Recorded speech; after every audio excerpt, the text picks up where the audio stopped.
Viewers, today we are going to discuss an emerging issue between India and China and India and Nepal. And before we get on to discussion with our experts, just like to acquaint you with the border geography and where are the pressure points developing at present. This is the map of South Asia, and you start from northwest. Basically, we have the line of control between India and Pakistan. Then we have the Aksai-Chin region of Chinese held area, and then we have mainland China having borders with India, Nepal, Sikkim, Bhutan, and on to Arunachal Pradesh. By the way, the Chinese call this South Tibet. They don't accept Arunachal Pradesh as a state with India. Now, this is also important information that this is 3,500 kilometer long undemarcated border, and this is the longest undemarcated border in the world. Now, we'll start with Nepal. Now, Nepal, as it is today, is due to a treaty between the British and Nepal that was signed in 1816, which actually demarcated the current boundaries. Otherwise, the Gorkha Kingdom, which was predecessor of Nepal, had extension of area into Indian Uttarakhand, part of West Bengal, and most probably area of Sikkim as well. Now, when the British inherited and occupied India, they had a treaty with Nepal. Basically, it was quest, and these current boundaries are because of the treaty of 1816. Within that, the western border of Nepal was supposed to be along the Kalapani river, which has two offshoots, and this is the area of contest nowadays between Nepal and India. What India did was that in 1950 they signed treaty with the Nepalese king, which allowed Indians to do business in Nepal and Nepalese to do business in India, and it was obvious that a smaller state would suffer later on. It also allowed almost an open border, so Indians and Nepalese could come across the international border. This was then exploited by India by occupying businesses and exploitation of Nepal. Another reason, Nepal doesn't have a port, so it's a landlocked country, mainly dependent on Kolkata, the Hooghly port, from where it gets the access.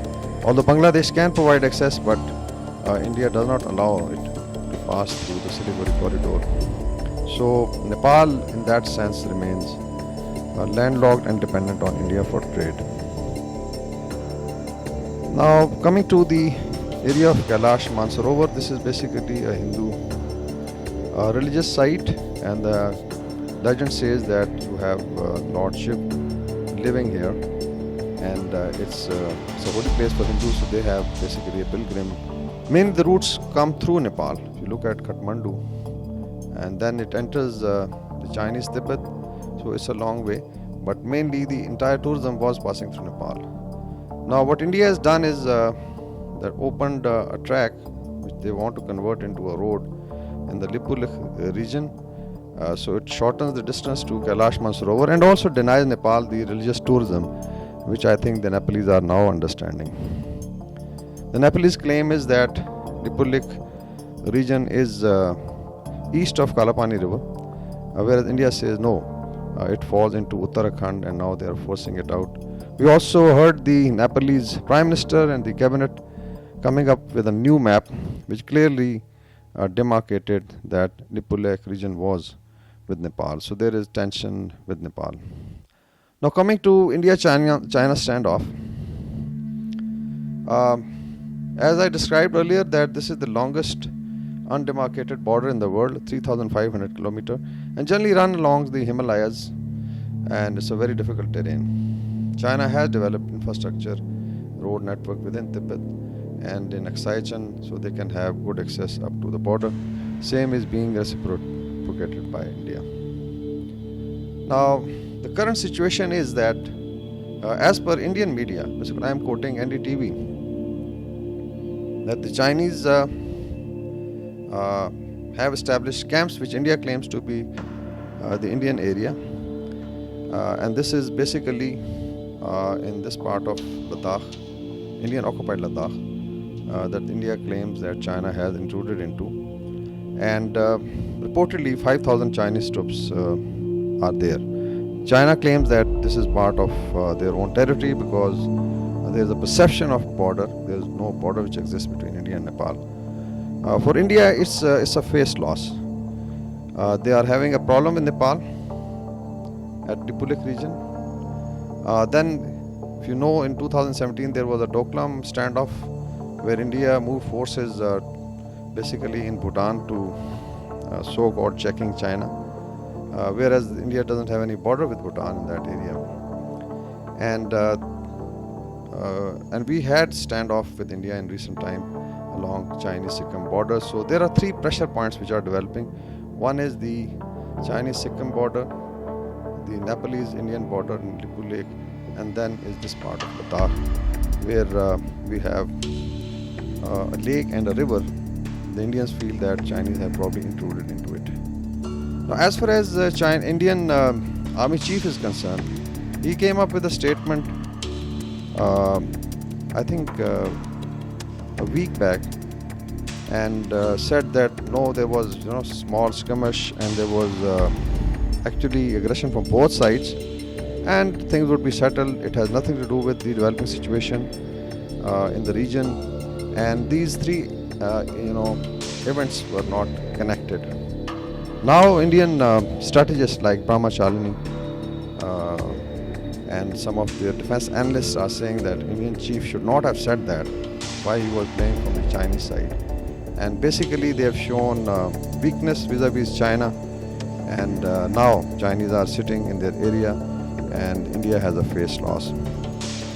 It's very interesting to find that the Indian leadership, right from Modi, Doval, their ever hyperactive Bipin Rawat, CDS, and the Indian Army Chief, who is very fond of media, have not given any public statement of what has happened.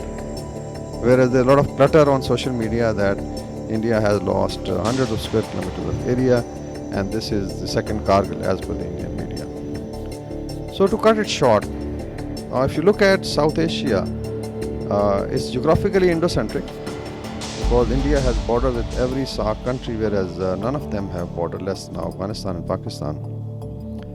India has actually problem with every country, as I mentioned. Military conflicts, border disputes. Generally, Pakistan is blamed, even by our own liberals, that we have problem with our neighbors, whereas actually it's India which is the bad apple. And now even smaller nations within the South Asian region are realizing that Indian bully has to be stopped. The last point is regarding what happens next. So this is $1 million question because in case India backs down and just absorbs it as it is, in order to not to look at the dragon in the eyes, things can settle down. But in case India steps up, there are chances of serious consequences, and maybe military conflict. I will not say, it's too premature to say that, but military conflict can take place, so it can destabilize the whole region. Interestingly, Indian media is now claiming that Chinese detained some of their soldiers with weapons briefly and then left them. Just to remind the viewers that Abhinandan was also briefly detained by Pakistan. So you cannot change the words or the terms like Chinese have made you POWs and now you're saying that they were briefly detained. So this is the level of Indian Army's morale and the, I would say, highly demoralized army now. And we are looking forward that things settle down quickly. But in my assessment, it doesn't seem to happen very soon. Thank you very much.